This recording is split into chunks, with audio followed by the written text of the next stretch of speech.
Hello and welcome to this question number 3 on AS Physics topic equations of motions, SUVAT equations. Alright, so this is your question. It is a question spread across 2 sheets. If you wish, you can take the snapshot of the screens. This is your first screen of the question. And here it is the second screen of the question. You can take the screenshot of the questions. You can attempt to solve this question yourself and then play the video again to look at how I work at this question. You can also simultaneously tally your working with the mark schemes. Alright, so in the meantime also please do not forget to subscribe to the channel because it is highly rewarding for me to see your subscriptions coming in, and it is also highly encouraging and very useful to see your comments. Please provide your feedbacks. If you like something about the video, please do let me know, and if you have any suggestions for improvements, please do let me know that as well. So I assume that you all would have solved the question. Please play the video if you have solved the question already. So here we have the question. Let us understand the question, what is happening here. So the first part of the question is quite easy. Explain what is meant by the scalar quantity or a vector quantity. 2-mark question. You know how to write the answers. We have done these questions previously as well on various other topics. So here is the mark scheme. I'll directly show you the mark scheme. I know you all can do this kind of a question very easily. Scalar has only magnitude, vector has magnitude and direction. So that's how you write your answers. Pretty easy question it is, right?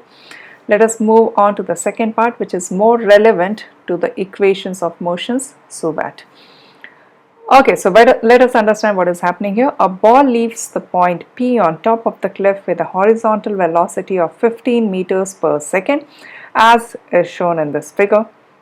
Okay, so looks like the ball is given a horizontal push from the top of the cliff. The height of the cliff is also given to you. The ball hits the ground at point Q. The air resistance they are saying is negligible. Calculate the vertical velocity of the ball before it makes impact with the ground at Q. You have to find the vertical velocity before it makes an impact. Okay, so you have to find out the vertical velocity. Just hold on. So you have to find the vertical velocity, vertical component of the velocity. So I'm calling it VV at point Q. This is what you have to find out. What is the vertical velocity? Vertical velocity VV means vertical velocity at point P. How much is the vertical velocity at point P? It is 0 meters per second, because initially at point P the ball is just given a horizontal push. It does not have any vertical component. What other pieces of information are given in the question? You are given the displacement vertically, right? Vertical displacement is given to you, which is 25. So what can we say? You know the initial vertical velocity. So you can also call it the initial vertical velocity. You are given the final vertical velocity. Initial velocity is usually represented by U, and since we are talking about vertical velocity, I am calling it UV. Initial vertical velocity you know is 0. Final vertical velocity is what you have to find, and the vertical displacement is given to you. So which equation do you think will make sense? Let us look at the set of the equations of SUVATs. So here you have, you know U, V, you know the displacement. Sorry, you do not know the V. You have to find the final velocity. This is what your question is telling you to find. Does this equation make sense? No, it doesn't make sense. Does the second equation make sense? No, because it has a time component. You do not know the value of the time. These two equations does not make sense. The first equation makes sense because you have to find the final velocity. You know the initial velocity, you know the acceleration, which is g, and time. No, the first equation also does not make sense because you do not know the value of t. T you do not know, t you do not know, t you do not know, whereas the final equation makes sense. You have to find the final velocity. Initial, you know, A, you know, S, you know. So let us use this formula. What does the formula say? V square is equal to U square plus 2AS. Let me change the color of my pen because it is not so contrast. So U initial vertical velocity is 0 plus 2 times A, 9.81, times the vertical displacement, which is 25. Use your calculators now. I'll leave you at this point. Use your calculator, work this thing out and see if you are getting the correct answer, which I'm going to show you on the mark scheme. See, they have also used the same formula. V square is equal to U square plus 2AS. So the vertical velocity answers on your calculator should be 22.1. If you are getting 22.1 as the answer, you are perfectly correct. Alright, the unit is already mentioned, so you need not worry. Second part, show that the time taken for the ball to fall to the ground is 2.3 seconds. So you have to find the time now. You know the final vertical velocity, initial vertical velocity and displacement. You know V, you know U, you know S. T is the thing that you have to find out. Even acceleration you know. So you know all these set of values. Why you know V? Because you have calculated it here. V value we have calculated already. So you have to find T. So let us go to the set of SUVAT's equation now. You have to find T. Which equation makes sense? You can use the first equation, very easily looks like, because you know V, U, A, T is what you have to find out. You have to calculate T. First equation can be used. Even the second equation makes sense. How about the third equation? You know S, U, T. Yes, the third equation also makes sense. The fourth equation, no, doesn't make sense because you have to find T and the last equation does not have any T value. So which equation would you use? You use the first equation. What is the first equation? If you look carefully, it is the formula for acceleration. A is V minus U over T. They both are the same equation. Rearrange them. U goes on the left hand side, it becomes V minus U over T. The first equation is nothing new that you need to memorize. It is the simple formula for the acceleration, right? So let us use the formula for the acceleration, or V is equal to U plus AT, to find the value of the time. A is equal to V minus U over T. So T is how much? V minus U over A. How much is V? 22.1 minus 0 over 9.81. You'll have to solve this. It's just a 1 mark question. Why? Because it is an easy question. Solve this on your calculator and see if you are getting the correct answer, which is C. They have also used the same thing. Or you can use many other equations. As I said, you can also use equation number 2 and equation number 3. Both of them make sense. All of them will give you the correct answer. So your answer should be on your calculator 2.26. Here it is, 2.26 seconds. Alright, so this is the first screen for this question. These are your past paper questions of AS Physics. Okay, so here you have the part 3. Calculate the magnitude of the displacement of the ball at point Q from point P.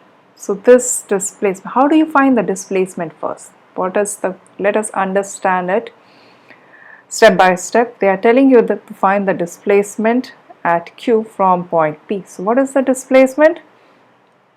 Think about it, answer it for me, or answer it in your minds and see if your answer is correct. It is a straight line distance. Displacement is the straight line distance between the point P and Q. You have to find the length of this straight line. How do you find the length of the straight line? Can we use the Pythagoras theorem by any chance?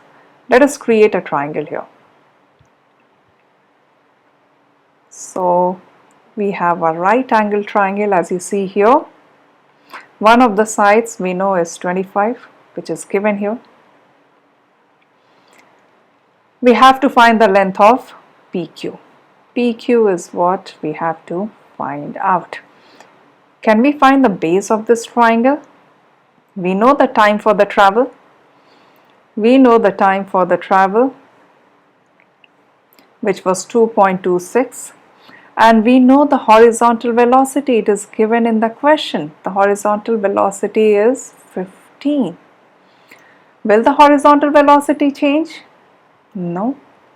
Horizontal component of the velocity is a component which stays constant. That's a fundamental you should understand. Horizontal component of the velocity VH remains constant. Why? Because VH is horizontal, perfectly horizontal, and the force of gravity on it is acting perpendicular to it. The gravity acts perpendicular to it 90 degrees. Because they are perpendicular, so the gravity will not have any effect on the horizontal component of the velocity because they are perpendicular. Component of the gravity at a 90 degrees angle is 0. Component of gravity in the direction, perfectly horizontal direction, will be G cos 90. So component of gravity in this horizontal direction is G cos 90. Cos of 90 is 0. So gravity or the acceleration, G is acceleration, right? So which means that there is no acceleration happening for VH. No acceleration, no deceleration. Horizontally it is moving at a constant velocity of VH. So what is the horizontal distance traveled? Horizontal distance traveled, let us call it SH. It will be VH times the time taken for this fall. So the time taken for the fall to happen is the time taken to move from this point to this point as well. So which is 2 point, what was the answer? Let us verify, 2.26. So this whole thing becomes 15 multiplied by 2.26. This will give you the distance here. So work it out on your calculators. It will come out to be, if you see, they are also doing the same thing. Horizontal distance is 15 times time, 33.86. So the horizontal distance is 33.86. You know the two sides of a right angled triangle, the height and the base. You can calculate the value of the hypotenuse. So PQ would be 25 square plus 33.86 square and the under root of the whole thing. Find it out, work it out in your calculators. You should be getting what answer? I'll show you the answer as well. Ultimately your answer should be 42 or 42.08. Even if you are getting 43 or somewhere in this range, slight errors here and there will be taken care of depending on what formula you had used to find the time value here, because the time value depending on different formula will be slightly different, not so much, right? So it would be, say, 42. You can tally the answers. They are a range of answers. You can tally it if you have worked it out yourself. So let's call it 42. All right. Now the next part of the question, we'll take up the next part. Explain why the distance traveled by the ball is different from the magnitude of the displacement of the ball. So they are saying, why is the displacement different from the magnitude of the distance? So what is the distance traveled by the ball? Let me clear this out. So how much is the distance traveled? Distance traveled is the actual path which is traced by the ball. So this, if you can measure the length of this, This is giving you the distance. Whereas what is the displacement? Displacement is the straight line distance between the point, I'm sorry for this crooked line, let me, sorry again. Whereas the displacement is the straight line distance between point P and Q. The blue line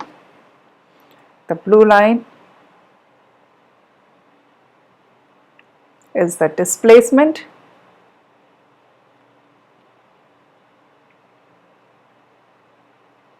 and the red line is your distance. Distance is the actual path traced by the ball, and displacement is the direct straight line distance between A and B. So how do you write your answers? I have explained it. Refer the mark scheme. Distance is the actual curved path followed by the ball, and displacement is a straight line. It is the minimum distance from P to Q. So here is your mark scheme. Please pause the screen at the mark scheme as well to verify your working. If your working is somehow different from what I have explained here, try to understand it from the mark scheme. If you're getting the correct answers, it is right, because there are so many different ways of solving this question, because there are so many different equations of motion. Depending on which equation of motion you are using, your ways of solving the question might be different. But if still you are confused, please do type in the chat box and let me know. I'll clarify your doubts. Alright, so thank you so much. Let's move on to the next question in the next video.